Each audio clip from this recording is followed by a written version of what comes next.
Olá, este é o laccursos.com.br, eu sou o Rodrigo Belmonte, a aula de hoje, licitação. Vamos falar mais um pouquinho sobre a lei de licitações, vamos falar mais um pouquinho sobre compras da administração pública e hoje a gente vai falar sobre os procedimentos do processo licitatório. A ideia dessa aula é liquidar toda a questão de procedimento licitatório referente ao processo de licitação. Quando a gente fala em procedimento licitatório, eu estou falando em processos de licitação, estou falando daquele procedimento administrativo onde se desenvolvem todos os atos necessários à conclusão de uma compra da administração, né? O que vai acabar fulminando num contrato administrativo, num contrato de prestação de serviço público, num contrato de prestação de serviços, né? Ou num contrato para fornecimento de bens ou objetos quaisquer que sejam do interesse da administração. Belezinha? Sussa? Tranquilos? Então vamos lá. A licitação é um procedimento administrativo. A gente já sabe disso, que todos os atos realizados dentro do processo de licitação fazem parte de um procedimento ou de um processo administrativo. Você pode chamar de uma forma ou de outra, procedimento ou processo administrativo, não vai mudar muito nessa altura do campeonato. A própria lei de licitação regula e dá detalhes sobre o procedimento administrativo vinculado ao processo licitatório. E é isso que a gente vai estudar na aula de hoje. Detalhes importantes sobre o processo licitatório. O procedimento se inicia com a instauração do processo administrativo que deverá ser autuado e protocolado e numerado. Bom, processo administrativo tem que ser autuado. Primeiro ponto, ele tem que ser autuado, ele tem que ser protocolado. O verbo o verbo seria protocolizar, né? E numerado. O que é isso? Numeração Vamos lá, por partes. Autuado. O que é autuado? Eu determino a instauração e a formalização de um processo administrativo.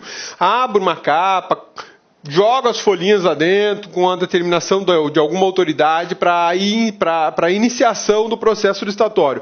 Eu registro um objeto para aquele processo, protocolo, dou um número de início para ele, faço um registro no órgão e numerado. Esse número aqui é o que vai identificar depois o processo licitatório número 001/2015. Ele vai rodar na autuação, eu já vinculo ele a, uma licitação na forma de tomada de preço número 10/2015.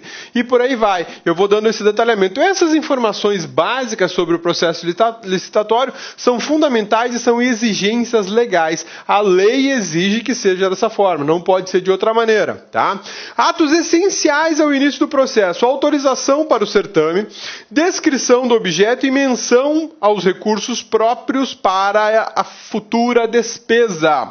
A autorização para o certame. Quem é que faz essa autorização aqui? Quem é que dá a autorização para começar um certame? A gente chama ele de ordenador de despesas. É isso aí. Quem tem a responsabilidade de fazer despesas na administração pública é que pode determinar a instauração de um processo licitatório. É ele que vai dizer, autorizo iniciar o processo de licitação, determino a autuação dos autos e pode dar seguimento ao feito, né? É ele que vai dizer, beleza, pode começar, eu quero comprar ou eu quero contratar um serviço. Vai ter que ter a descrição do objeto. O que será licitado? Sempre que nós dermos início ao processo licitatório, nós vamos ter que saber o que vai ser licitado. Eu não posso simplesmente determinar a instauração de um processo licitatório sem qualquer objeto, ou para comprar qualquer coisa, ou para comprar aquilo que der vontade. Não, de forma alguma. A gente tem que fazer uma discriminação do objeto que vai ser comprado. Lembra das nossas aulas iniciais sobre licitação, que o objeto da licitação não pode ter identificação de marca, ele não pode direcionar um tipo exclusivo de equipamento, salvo aquelas exceções legais de contratos que estão sob garantia e aquela coisa toda. Então, aqui, nesse momento, este o momento processual administrativo que eu vou dizer o que vai ser comprado. Eu vou comprar televisores. Beleza. Quando eu defino o objeto televisores, eu vou ter que dizer o tamanho, quantas polegadas, o tipo de televisor, se de LED, se LCD, se de plasma, se ele pode ficar pendurado numa parede, se ele só pode ficar numa situação de sustentado em base, se ele admite esse tipo de procedimento de riscar em cima da tela e depois apagar.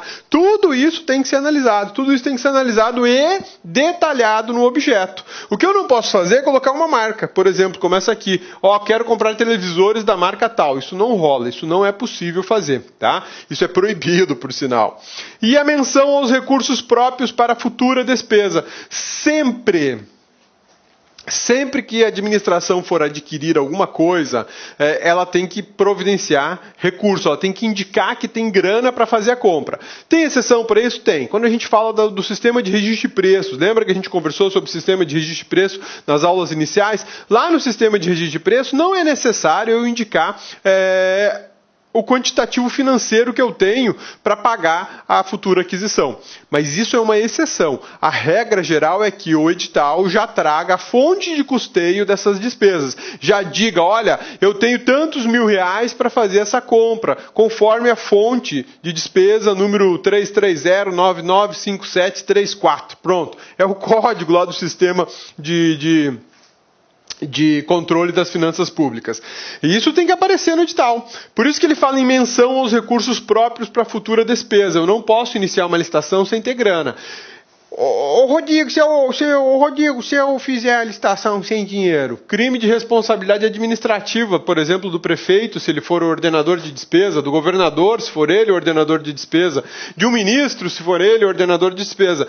A lei 8666 exige que você apresente o indicativo financeiro, de que você tem orçamento para isso, e a lei de responsabilidade fiscal também faz essa exigência.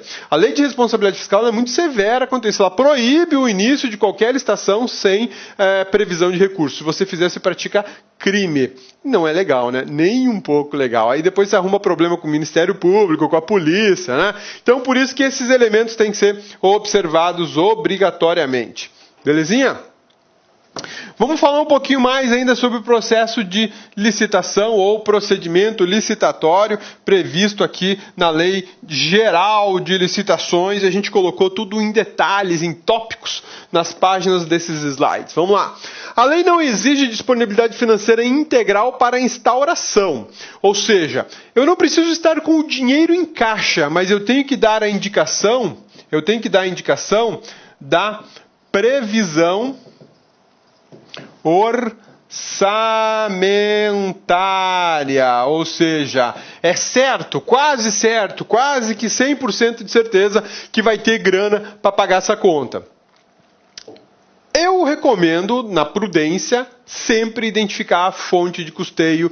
O dinheiro não precisa estar no caixa da administração. O dinheiro não precisa estar à disposição. Mas você tem que indicar a fonte. Olha, o recurso para pagar esse equipamento que vai ser comprado é a fonte de recurso tal.